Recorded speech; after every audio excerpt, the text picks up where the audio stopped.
প্রশাসনিক সংস্কারের পদক্ষেপ বিপাকে ফেলেছে সরকারকে। নিজ নিজ স্বার্থ দেখতে গিয়ে পরিবর্তন মেনে নিতে চাচ্ছেন না সরকারের বিভিন্ন বিভাগ ও সংস্থার কর্মীরা। পালন করছেন কর্মবিরতি, যা অন্তর্বর্তী সরকারের দক্ষতাকে করেছে প্রশ্নবিদ্ধ। ঘনীভূত করছে রাজনৈতিক ও প্রশাসনিক সংকট, বলছেন বিশ্লেষকেরা। এই ঈদে জামা জুতো অ্যাক্সেসরিজের ডিসকাউন্ট।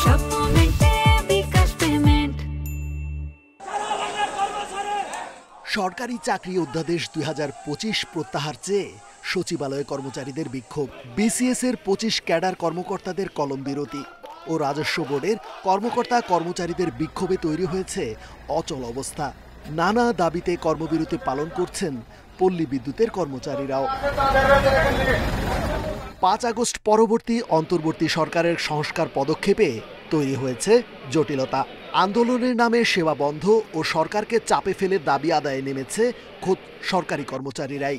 এতে রাজনৈতিক ও প্রশাসনিক সংকট বাড়াবে বলে আশঙ্কা বিশ্লেষকদের। কখনোই কাম্য নয় যে সচিবালয়ে এভাবে আন্দোলন হবে। একটা সরকারি অফিসে একটা ডিসিপ্লিন থাকা উচিত। আমার কাজে যদি আমি ইনএফিশিয়েন্ট হই, আমি যদি কাজ করতে না পারি, তাহলে আমাকে বিধি মোতাবেক সরকার ব্যবস্থা নেবে। আমার জুলাই আগস্টের পর আজকে কয় মাস হয়ে গেল, আপনি কয়টা কর্মকর্তার বিরুদ্ধে কি অ্যাকশন নিয়েছেন, কয়জনের বিরুদ্ধে কি প্রসেস করেছেন, কয়জনের বিরুদ্ধে আপনি ব্যবস্থা নিতে পারেছেন? আপনি নিতে পারেননি। আন্দোলনরত কর্মচারীদের অশোভনীয় আচরণের দায় এসে পড়েছে প্রজাতন্ত্রের অন্য অংশেও। এ ধরনের বিশৃঙ্খল পরিস্থিতি প্রশাসনে অস্থিরতার পাশাপাশি সরকারের কর্মপরিকল্পনাকে প্রশ্নবিদ্ধ করছে বলে মনে করেন জনপ্রশাসন বিশেষজ্ঞরা। কর্মচারীরা যেটা করতেছে, এইটা কর্মচারীদের পক্ষে শুভনীয় না।